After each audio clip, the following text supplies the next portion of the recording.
All right guys, check these out. We're here in a set of massive Acer palmatum Kamagata.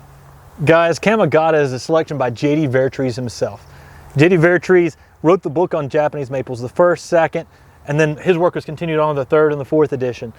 And he was an expert when it came to Japanese maples. And this one is his very own introductions. It's extremely heat tolerant, and it has a very claw-like leaf to it that can give you some bronze borders in the early spring. This is a really cool upright dwarf. Yeah, sometimes this one will leaf out with a very intense bronze to purple, so you'll even get a little bit more of that eye feature going on. It's a unique leaf shape. Each leaf almost looks like little hands. I mean, it looks like almost footprints. It's got a crazy imprint to it. A lot of people incorrectly, J.D. Vertrees sometimes even, listed this one as eagle claw. And that's a whole other tree we'll talk about at a later time.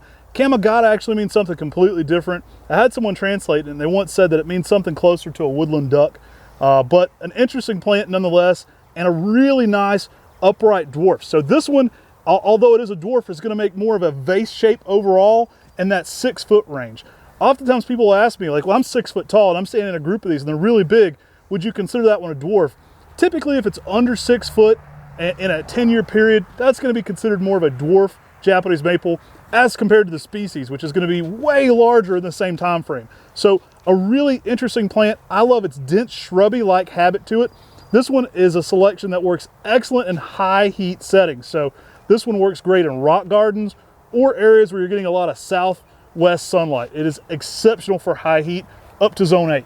Guys, like Matt talked about, its heat tolerance is one of its best features when it comes to this dwarf Japanese maple. We have a spot on our southwest exposure at our gardens, at Maplewood Gardens, at our parents' home, and many Japanese maples wouldn't do well in the one location next to the brick wall, southwest exposure.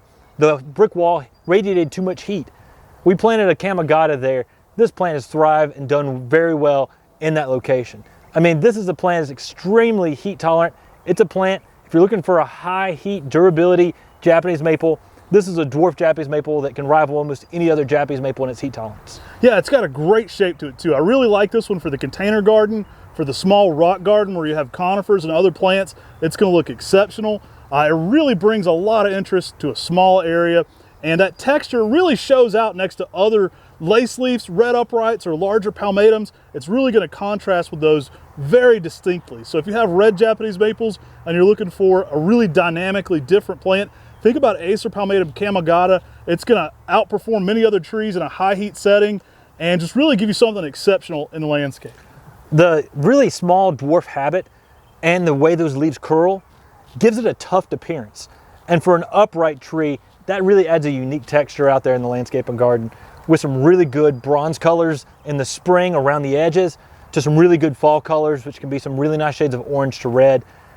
Kamagata is an excellent tree, an excellent dwarf Japanese maple you should definitely be using in your garden.